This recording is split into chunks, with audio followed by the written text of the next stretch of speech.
அன்பானவர்களே, அன்பு வணக்கங்கள். என்கிட்ட பல பேர் கேட்கின்ற கேள்விகள். குருஜி, நான் கோயிலுக்கு போற, இறைவன் கிட்ட பிரார்த்தனை பண்ற, வேண்டுதல்களை வைக்கிற, கோரிக்கைகளை வைக்கிற, ஆனா எதுவுமே நடக்கிறது இல்லையே. இதைத்தான் பலர் வந்து கேட்கிறார்கள். போங்க குருஜி, நான் போகாத கோயில் இல்லை, வணங்காத கடவுள் இல்லை, என் கஷ்டம் தீரணும்னு நானும் போய் கேட்டு பார்க்கிறேன். இறைவா, என் கஷ்டத்தை தீர்க்க மாட்டியா? ஏன் வறுமையை போக்க மாட்டியா? நான் நினைச்சதெல்லாம் நிறைவேற்றி தர மாட்டியா என்று கேட்டு பார்க்கிற. ஆனா எதுவுமே நடக்கிறது இல்லையே. இப்படிதான் எல்லோரும் கேட்கிறார்கள். ஒரு சிலரோ, எப்பா உன் கஷ்டம் தீரும், நான் சொல்ற கோயிலுக்கு போ, நான் சொல்ற பிரார்த்தனைகளை செய், பூஜைகளை செய், யாகங்களை நடத்து என்று அவர்கள் சொன்னதற்கு ஏற்ப நானும் போய் எல்லா பரிகாரங்களையும் பண்ண, யாகங்களை பண்ண, அபிஷேகங்களை பண்ண. ஆனா என் குறைய போகல. நான் வச்ச எந்த கோரிக்கையும் நிறைவேறல. இதுதானே எல்லாரும் கேட்கிறாங்க. நீங்களும் அதுதானே. நீங்களும் கோயிலுக்கு போறீங்க, எதையே வேண்டுதல் வைக்கிறீங்க, பிரார்த்தனை பண்றீங்க, கோரிக்கைகளை வைக்கிறீங்க, இறைவன் கிட்ட வேண்டுக்கிறீங்க. ஆனா எதுவும் நடக்கிறது இல்லையே. ஏன்னு எப்பனா யோசனை செய்து பார்த்துக்கிறீங்களா? இருந்தாலும் விடாத கோயிலுக்கு போறீங்க, விடாத பிரார்த்தனை பண்றீங்க, அப்போ நடக்கலையே. அப்போ ஏன் இது நடக்க மாட்டேங்குது? அப்ப இறைவன் என்பவன் இல்லையா? இறைவனுக்கு நான் சொல்றது எதுவுமே அவன் காதுல கேட்கலையா? இல்ல இறைவன் என்ன பழி வாங்குறானா? எனக்கு செய்ய மாட்டேன்றானா? பணக்காரர்களுக்கெல்லாம் செய்யறான், ஆனா என்ன மாதிரி நடுத்தர குடும்பத்தில் இருக்கிற, வறுமையில் இருக்கிற யாரையுமே அவன் கண்டுக்கிறதே இல்லையே. இது அவனுடைய ஓர வஞ்சனை தானே. இப்படி தன்னுடைய மன ஆதங்கத்தை வெளியே சொல்பவர்களில் ஒருவராக நீங்களும் இருக்கலாம் இல்லையா? சரி, நீங்க வைக்கிற பிரார்த்தனைகள் இறைவன் கிட்ட தானே. ஆனா இறைவன் கிட்ட பேசுவதற்கு என்று ஒரு மொழி இருக்கிறது. நீங்க மொழி தெரியாத ஒரு மாநிலத்துக்கு போய் நீங்க தமிழ்ல, இந்தி பேசுற மாநிலத்துக்கு போய் தமிழ்ல பேசின்னு இருந்தீங்கன்னா அந்த இந்திக்காரனுக்கு நீங்க பேசுற மொழி தெரியுமா? தெரியாது. ஏன்னா அவனுக்கு அந்த மொழி தெரியாது. இல்ல அவன் இந்திக்காரன் நம்ம கிட்ட பேசுறான்னா நமக்கு அவன் மொழி தெரியுதா? தெரியாது. அவன் ஏதோ பேசுறான், என்ன பேசுறான்னு தெரியல, சொல்றோம் இல்ல.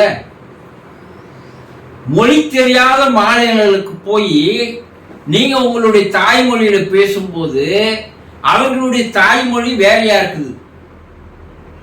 மனிதர்களுக்குள்ளவே நான் பேசுவது அவனுக்கு கேட்கல, அவன் பேசுறது நம்ம கேட்கல இல்லையா?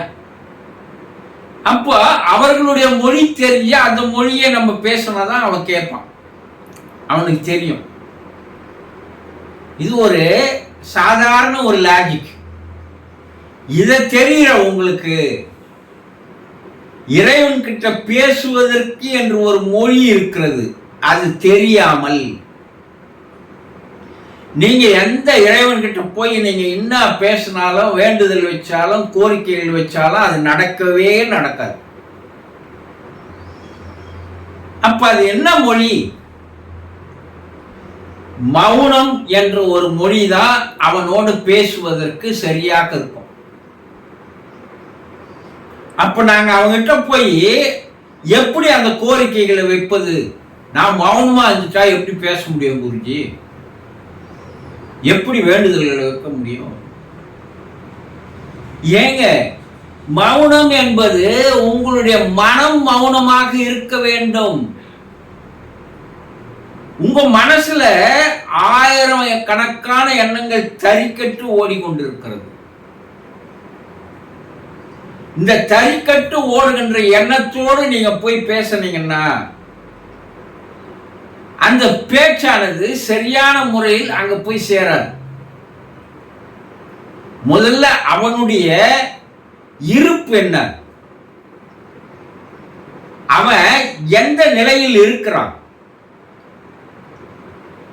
என்பதை சரியாக தெரிஞ்சுக்கணும். நீங்க என்ன நினைக்கிறீங்க? சிலை வடிவத்தில் இருப்பவங்கிட்ட போய் பேசுறீங்க, அது கேட்காது. முதல்ல இறைவன் யாரு, அவன் எந்த நிலையில் இருக்கிறான், இந்த உண்மையை தெரிந்து கொள்ளாமல் அவன் நீக்கமர நிறைந்திருக்கின்ற பரிபூர்ண ஆனந்தமயமானவன் கத்தி கத்தி சொல்லிட்டு போனான். அவன் இல்லாத இடமே இல்லை, அவன் தான் உலகத்தினுடைய எல்லைன்னு சொன்னான். எவ்வளவு புரியுற மாதிரி சொல்லிட்டு போனா கூட உங்க காதுல செவடங்காதுல சங்கூதன மாதிரி நீங்க போற வழியே போயின்னு இருந்தீங்கன்னா உங்களுடைய கோரிக்கைகள் நடக்காது. அப்ப இறைவனுடைய ஃப்ரீக்வென்சி அலைவரிசைன்னு ஒண்ணு இருக்கு. அந்த அலைவரிசைக்கு ஏற்றார் போல உங்களுடைய மன அலைவரிசையானது சரிசமமாக வரணும். 2 அலைவரிசையும் சமயம் ஆகணும், சங்கமிக்கணும், சேரணும். அப்பதான் உங்களுடைய கோரிக்கைகளோ வேண்டுதல்களோ பிரார்த்தனைகளோ அவன் கேட்பான். அப்பதான் அவன் அதை நிறைவேற்றி தருவான். அப்ப இறைவனுக்கு என்று ஒரு ஃப்ரீக்வென்சி, ஒரு அலைவரிசையானது, ஒரு நிலையானது இருக்குது. உங்களுக்கு அவனுக்கும் மலைக்கும் மடுவுக்குமான வித்தியாசம் இருக்குது.